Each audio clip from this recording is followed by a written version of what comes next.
मिनश्शैतानिर्रजीम बिस्मिल्लाहिर्रहमानिर्रहीम।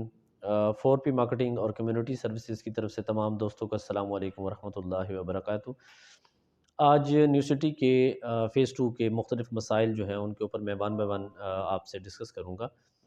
पहला जो मसला हमारे न्यू सिटी फ़ेज़ 2 के अंदर हमें फ़ेस करना पड़ रहा है, वो है सिक्योरिटी का। जो टॉप लेवल का हमारा इशू है वो है सिक्योरिटी का। चूँकि न्यू सिटी फ़ेज़ 2 जो है वो अभी गेटेड कम्युनिटी नहीं है। यानी आप ये कह सकते हैं कि चारों तरफ से इसके मुख्तलिफ़ जो है वो सरकारी या गैर सरकारी जो रूट्स हैं वो अवेलेबल हैं, और हर किस्म का जो बंदा है वो न्यू सिटी के अंदर इंटर हो सकता है। चेक एंड बैलेंस 2 गेट्स के ऊपर, जो हमारा गेट 1 जीटी रोड है और मोटरवे वाला, उसके ऊपर थोड़ा बहुत जितना न्यू सिटी सिक्योरिटी मैनेज कर पाती है वो कर रही है। जो ज़ी ब्लॉक वाला हमारा गेट है वो तकरीबन आलमोस्ट उसे ओपन ही आप कह सकते हैं। वहाँ से आप आर ब्लॉक शफीक चौक की तरफ से आप इंटर हो सकते हैं।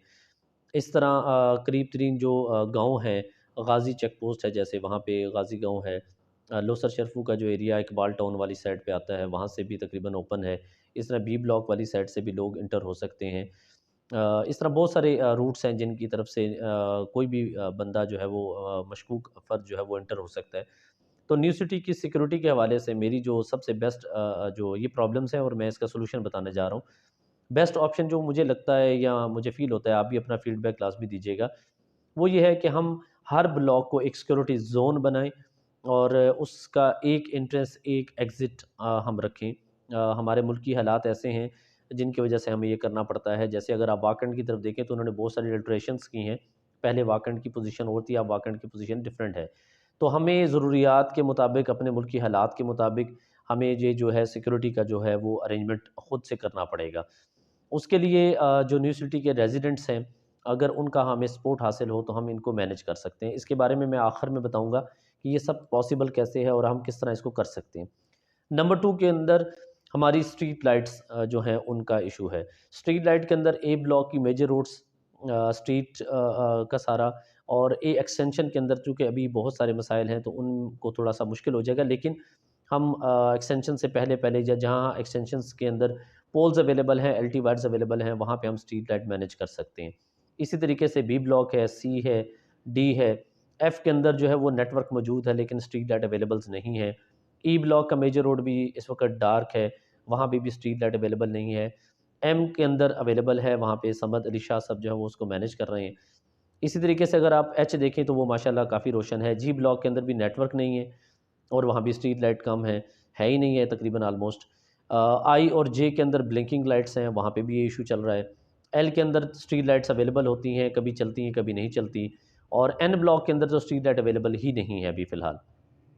इसी तरीके से आगे आप चलेंगे तो वहाँ पे भी तकरीबन यही प्रॉब्लम चल रहा है। तो ओवरऑल हम इसे कंक्लूड करें तो हमें ये समझ आती है कि स्ट्रीट लाइट ना होने के बराबर है, जहाँ है वहाँ चलती नहीं है। थर्ड नंबर पे जो हमारा इशू आता है वो है हमारा रोड मेंटेनेंस के हवाले से। रोड मेंटेनेंस के हवाले से न्यू सिटी फ़ेज़ 2 ने तमाम जो एक्जिस्टिंग ब्लॉक हैं एल तक, यानी एन को छोड़कर, उससे पहले-पहले नई कटिंग्स या न्यू एक्सटेंशंस को छोड़कर तकरीबन तमाम रोड्स जो है वो मेंटेन की थी फर्स्ट टाइम। उसके बाद चूँकि कंस्ट्रक्शन होती रही और कुछ हमारा भी अपना केयरलेस एटीट्यूड है, गाड़ियाँ बाहर धोना, पानी रैंप से बाहर फेंक देना, उस वजह से हमारे रोड डैमेज हो चुके हैं, तो उनकी मेंटेनेंस है। नंबर 4 के अंदर जो हमारी आती है वो है हाउसकीपिंग।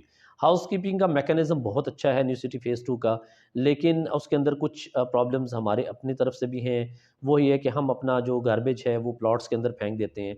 हम चलकर, चंद कदम चलकर जो अपनी मेजर रोड के ऊपर डस्टबिन्स हैं उनके अंदर नहीं फेंकते, और जो कलेक्शन के लिए आते हैं उस वक़्त हम सो रहे होते हैं या हमें कोई प्रॉब्लम है, जो भी है बहरहाल वो कलेक्शन के अंदर भी कहीं-कहीं प्रॉब्लम्स हैं। जहाँ डस्टबिन्स नहीं हैं वहाँ ज़रूर होनी चाहिए। ये 4 तो मेजर इश्यूज़ हैं हमारे न्यू सिटी फ़ेज़ 2 के। अब इनका सॉल्यूशन क्या है? क्या हम ये चाहते हैं कि न्यू सिटी फ़ेज़ 2 नवाबाबाद, खानाबाद, यास्ताबाद या मॉडल टाउन बन जाए? या हम चाहते हैं कि न्यू सिटी फ़ेज़ 2 का एक सर्विस का स्टैंडर्ड हो, जब हमारे मेहमान या हमारे विज़िटर्स आएँ तो वो देखें तो वो कहें कि वाक़ई इनका लिविंग स्टैंडर्ड बहुत ज़बरदस्त है। तो उसके लिए चंद इकदामात हमें करने पड़ेंगे। नंबर 1, तमाम जो स्ट्रीट्स हैं, यानी अगर हम एक ब्लॉक को ले लें, ए ब्लॉक को, तो अगर तमाम स्ट्रीट्स के अंदर एक-एक रिप्रेजेंटेटिव हो, वो रिप्रेजेंटेटिव जो है वो सारे मिलकर एक अपनी एडवाइज़री कमेटी बनाएँ। उस एडवाइज़री कमेटी का जो प्रेज़िडेंट है, वो न्यू सिटी मैनेजमेंट के साथ मिलकर तमाम जो इश्यूज़ हैं वो वन बाय वन रिजॉल्व करे, और उसके अंदर ये श्योरिटी हो कि सर्विस भी मिलेगी, लेकिन उसके अगेंस्ट जो हमारे मेंटेनेंस चार्जेस हैं उनके अंदर जो रिकवरी है वो भी 100% हो। देखिए, अगर एक स्ट्रीट है तो उसके अंदर अगर कोई एक पर्सन पे ऑफ नहीं कर रहा, तो उस वजह से तमाम स्ट्रीट जो है वो सफ़र करती है। लेकिन अगर आप इसको पे ऑफ करें तो आपका फ़ायदा होगा। अच्छा, ये पे ऑफ करना क्यों ज़रूरी है, या इसका फ़ायदा क्या होगा? हर दफ़ा मेरे जो रेजिडेंट्स हैं वो ये कहते हैं जी आप लोग सर्विस चार्जेस की खातिर ये सारी बातें करते हैं। आप सर्विस चार्जेस ना पे करें। अगर आप सर्विस चार्जेस पे नहीं करेंगे तो क्या होगा? आप अपनी एक फ़ाइल को लेके बैठे हुए हैं और 750 रुपये या 1500 रुपये या 1000 रुपये आप अपना सेव कर रहे हैं पर मंथ। लेकिन जब भी आप प्लॉट बेचेंगे, आपको न्यू सिटी हेड ऑफिस में जाकर वही मेंटेनेंस चार्जेस कलेक्टिवली यानी इकट्ठे जमा कराने पड़ेंगे, और आप अपनी लिविंग स्टैंडर्ड को भी पे भी कंप्रोमाइज़ कर रहे हैं। लेकिन अगर आप मंथली पे कर सकते हैं, फिर मंथली पे करते हैं, तो आप मैनेजमेंट से बात कर सकते हैं कि जब मैं मंथली पे कर रहा हूँ तो मुझे उसके अगेंस्ट ये 4 सर्विसेज क्यों नहीं दी जा रही। इसके लिए जो मैकेनिज़्म है वो बड़ा ज़बरदस्त है कि स्ट्रीट के अंदर अगर कोई बंदा पे नहीं कर रहा तो आप उस स्ट्रीट की तमाम स्ट्रीट लाइट्स ऑफ कर दें। उसके अंदर जो मेंटेनेंस का सारा वर्क है, सिक्योरिटी का सारा इशू वो ख़त्म कर दें। अगर किसी ब्लॉक में आपको 95-90% रिकवरी हो रही है, तो आप वहाँ पे तमाम सर्विसेज़ को प्रोवाइड करें। अगर नहीं होती, तो आप अपनी सर्विसेज़ वहाँ से ख़त्म कर दें। तमाम लोग मिलकर अगर एक दूसरे का साथ देंगे, तो तब जाके ये जो न्यू सिटी फ़ेज़ 2 है, ये एक स्टैंडर्ड की और एक ज़बरदस्त न्यू सिटी बन सकती है। अगर आप ये सोचते रहें कि मैनेजमेंट ये नहीं करती, फलाना ये नहीं करता, तो छोड़ दें भाई, कोई कुछ नहीं करेगा। आप क्या कर रहे हैं? हमें ये सवाल पैदा होता है कि हम क्या कर रहे हैं? क्या मैं अपनी सिटी के साथ सिंसीयर हूँ? क्या मैं अपने ब्लॉक के साथ, अपनी स्ट्रीट के साथ, मैं अपने हमसायों के साथ फेयर हूँ? क्या मैं ये चाहता हूँ कि मेरे बच्चे मेरी गली के अंदर सिक्योर हों, मेरा घर सिक्योर हो, मेरा मोहल्ला सिक्योर हो, मेरा मोहल्ला साफ़-सुथरा हो और रोशन हो? तो फिर आपको तमाम स्ट्रीट के लोगों को मिलकर एक कमेटी बनानी होगी। उस कमेटी के जो नुमाइंदा एक है, वो व्हाट्सएप ग्रुप आप बनाएँ, और वो व्हाट्सएप ग्रुप जो है वो आपस में चीज़ों को एक्सचेंज करे। स्ट्रीट की फ्रंट यानी पहला घर और आखिरी घर, उनके अंदर अगर सीसीटीवी कैमरे आ जाएँ, इसकी कॉस्ट नॉट मोर देन 40,000। अगर 2 घरों में आप लगाना चाहते हैं तो 40,000 ज़्यादा खर्चा नहीं है, और एक अगर गली के अंदर 40 घर हैं तो 1000 रुपया पर घर कॉस्ट आती है। उससे ये फ़ायदा होगा कि आप वीकली या मंथली अगर आप उस सीसीटीवी कैमरे की जो फुटेजेस हैं उनको आप देख लें, तो आपको आइडिया हो जाता है कि मेरे मोहल्ले में कोई गैर मशकूक फ़र्द तो नहीं आया। इसी तरीके से जो मोहल्ले के हमारे सीनियर्स लोग हैं, वो अगर आते जाते लोगों के ऊपर नज़र रख लें और उनसे पूछें कि आप यहाँ क्या करने आए हैं, क्यों आए हैं, तो इस तरीके से बेहतर होगा। तो गार्ड्स जो हैं वो सिक्योरिटी गार्ड्स आप ब्लॉक के अंदर एक्टिव हों, वो किसी किस्म का फेरी वाला, कोई अफ़गानी, कोई इस तरीके से गैर मशकूक या बकरियाँ या भेड़ें लेके जो आने वाला है, उसको मना करना शुरू कर दें, तो ये हो जाएगा। इसी तरीके से जो आपने गेटेड कम्युनिटी बनानी है, तो अपने ब्लॉक की जो आप फेंसिंग करवाना चाहते हैं, तो वो फेंसिंग की जो कॉस्ट है, इट्स नॉट मोर देन आप कह लें 2 से 4 लाख। अगर आप पर मंथ आपकी रिकवरी अच्छी है और जो रिकवरी आप पर ब्लॉक कर रहे हैं, उसी ब्लॉक के अंदर आप एक्सपेंस करें। अगर एक ब्लॉक से 2 लाख रिकवर हो रहा है, तो 2 लाख रुपए उस ब्लॉक के अंदर लगाए और नज़र भी आए। उसमें अगर आपका स्ट्रीट लाइट का बिल आ रहा है तो वो आप पे कर दें। सिक्योरिटी गार्ड की जो सैलरी है वो ओवरऑल थारों पे डिवाइड हो जाएगी। पूरे ब्लॉक की 2 चाहिए, 3 आपको सिक्योरिटी गार्ड चाहिए। इस तरीके से हम इसको बड़े अच्छे तरीके से ऑर्गेनाइज़ कर सकते हैं, मैनेज कर सकते हैं।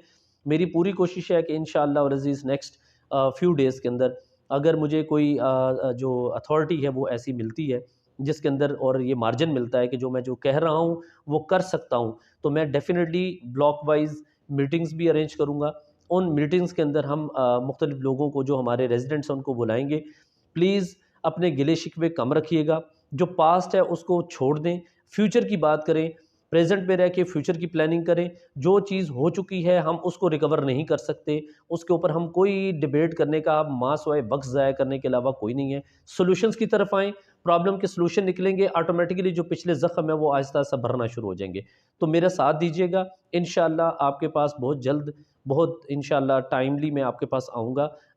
अगर मैं इस चीज़ को लेके चलता हूँ तो इंशाअल्लाह आप सबसे इस न्यू सिटी को एक दोबारा से खूबसूरत, सिक्योर और क्लीन सोसाइटी बनाने में मेरा साथ दीजिएगा। मुझे उम्मीद है कि मेरे रेज़िडेंट्स जिस तरह पहले मेरा सपोर्ट करते रहे हैं, आगे भी मेरी सपोर्ट करेंगे। थैंक यू सो मच और कीप वॉचिंग। इंशाअल्लाह जल्दी आपको अपडेट्स देंगे। Thank you so much. अल्लाह हाफ़िज़।